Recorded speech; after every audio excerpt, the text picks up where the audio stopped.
Αλλά υπάρχει ιδιοκτησία η οποία εκμεταλλεύεται τους άλλους.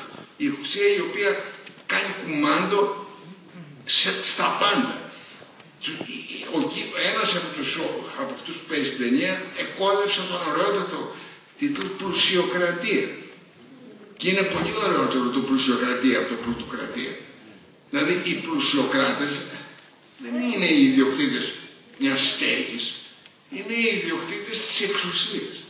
Λοιπόν, εδώ υπάρχουν σαφέστατες διαφορές και όταν οι Σοβιετικοί θέλησαν να καταλύσουν όλου του τύπου τις ιδιοκτησίες, προσέχουσαν στην αντίσταση του κόσμου. Τους πήραν και τα σπίτια, τους πήραν τα σπίτια, τους πήραν τα ζά, τους πήραν τα πρόβατα, τους πήραν τα πάντα.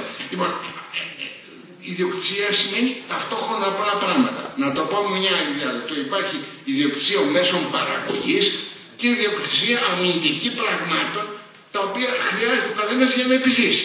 Δεν είναι το ίδιο πράγμα.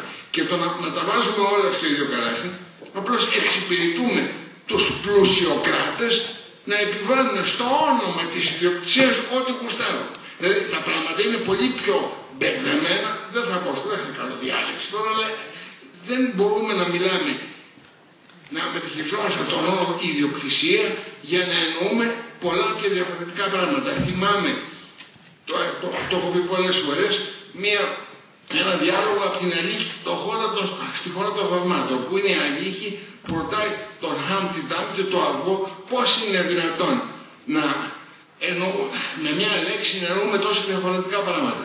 Και απαντάει ο Χάμπτι Ντάμπτι του αυγό που κάθε πάνω.